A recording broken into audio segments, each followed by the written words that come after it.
Les plus beaux monuments du monde, construits avec des matériaux exclusivement algériens, comme le marbre de Filfila, dans la ville de Skikda, qui est connue pour sa qualité exceptionnelle, abondamment exploité par l'Empire romain, pour embellir ses palais. Aujourd'hui il fait la fierté du monde musulman, en couvrant le lieu de pèlerinage des musulmans, la Mecque.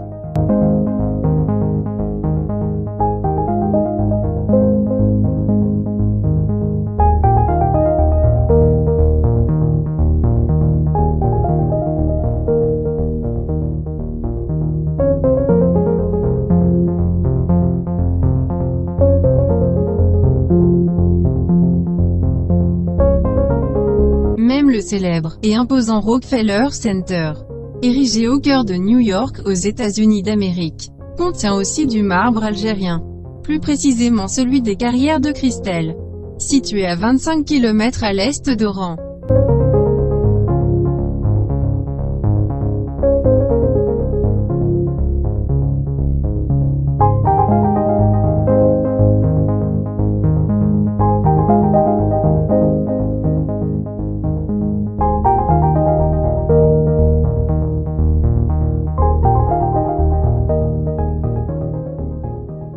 Toujours à New York, un prestigieux gratte-ciel de 319 mètres de hauteur, bâti en 1939, le Chrysler Building, que tout le monde croyait qu'il était embelli par du marbre marocain.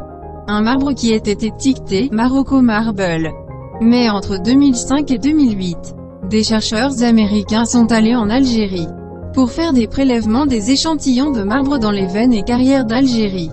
Ils ont établi des corrélations surprenantes. Le Chrysler Building est embelli avec du marbre algérien, et non marocain. Le marbre de Bouhanifia, dans la wilaya de Mascara.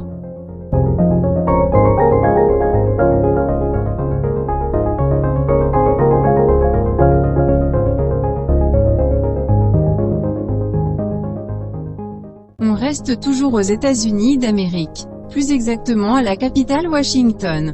Lors de la réhabilitation des bâtiments de la Maison-Blanche, en 1814, des parements en marbre algérien ont été abondamment utilisés, portent les couleurs chatoyantes de l'onyx de Ain Mara, qui se trouve dans la province de Constantine.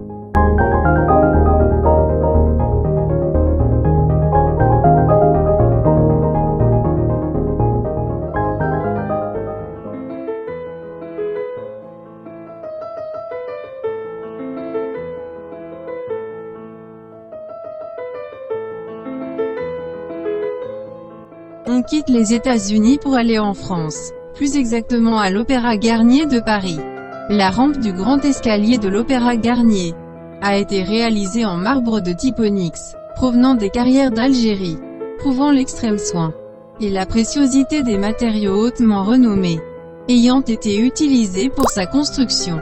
La Société des marbres onyx d'Algérie, sous la direction de Gustave Viau puis d'Eugène Cornu, fut récompensé pour la très grande qualité de ses réalisations, notamment lors de l'exposition universelle de 1878 à Paris.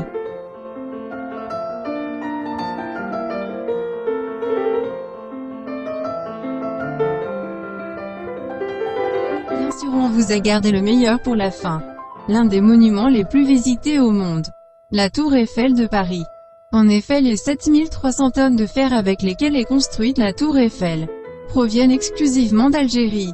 Le fer est 10 fois plus résistant que le bois, et 20 fois plus résistant que la pierre. C'est la raison pour laquelle Gustave Eiffel l'a choisi pour la construction de sa tour. En plus de la légèreté relative des constructions métalliques, il permet aussi de diminuer l'importance des supports et des fondations. Lorsque Gustave Eiffel décide définitivement de construire sa tour avec du fer, il contacte un des fournisseurs habituels de ses ateliers, les forges et usines de Pompey, Foulques-du-Pont, qui se trouve en Lorraine. Puis il passe une commande pour 8000 tonnes de fer puglé. Ce dernier se tourne vers d'autres fournisseurs de minerais. La qualité du fer demandé par Gustave Eiffel se trouve en Algérie, dans deux mines distinctes, la mine de Zekar et la mine de Rouina.